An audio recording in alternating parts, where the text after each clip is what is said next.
श्री विजयकुमार कट्टी यांच्या माध्यमातून ठाण्यातील विविध सोसायट्यांमध्ये रियूज प्रशिक्षण. विजयकुमार कट्टी हे गेले अनेक वर्ष ठाणे शहरामध्ये बेस्ट फ्रॉम वेस्ट यावर कार्य करत असून ठाणे शहरातील जिल्हा परिषद कार्यालयात त्यांनी बेस्टपासून सुंदर असा बगीचा बनवलेला आहे.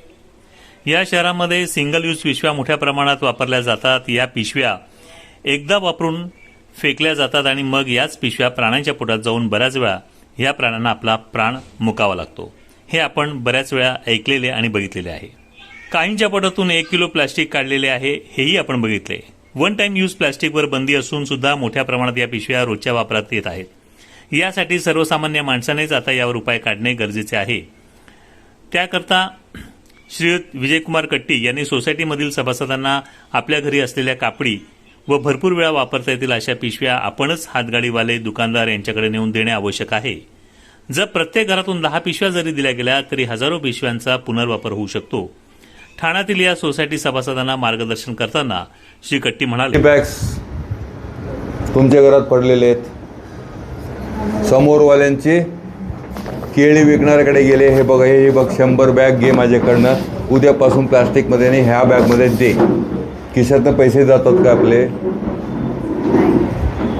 हे तुमच्या घरात ठेवलं तर काय उत्पन्न वाढणार आहे काय? पण हे सर्क्युलेशनमध्ये ह्याला म्हणतात रियूज आणि सुंदर पण आहेत. समजा उद्या केळीवाले तुम्हाला ह्याच्यात घालून दिले तर बरं आहे रे. तो फक्त केळीवाल्याला देताना सांगायचं, तू सांगायचं बाबा नेक्स्ट टाईम हे घेऊन या. आणि हे वॉशेबल आहे. कुठलेही जीन्स बॅग तुम्ही दिले ना, आपण असं बॅग बनवून देतो. फक्त स्टिचिंग कॉस्ट तुम्हाला द्यायचं आणि वॉशिंग कॉस्ट. तुम्ही वॉश करून दिलं तरी मी परत वॉश करणार. काय बरेच लोकांचं येतात, एकमेकांना संक्रमण व्हायला नको पाहिजे. कुणाला बघायचं असेल तर नंतर आरामशी तुम्ही बघू शकता.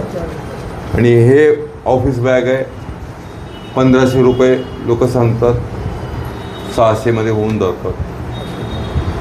आणि तुमच्या स्वतःचा पॅन्ट असेल तर एक वेळ आत मिळता येतं. असे पण बॅग आहेत. लेडीज पर्स पण बनवता येतं. जे तुम्हाला पाहिजे ते करून देता येतं. ट्रॅव्हलर्स बॅग लोकांना हे 1250ला लोक विकतात, 450 होऊन जाते.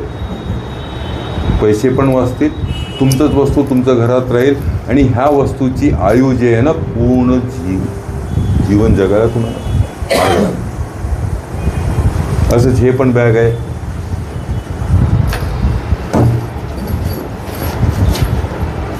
टोपी पण त्याच्यातून बनवलेले, हँड ग्लोव्ज पण बनवता येतं.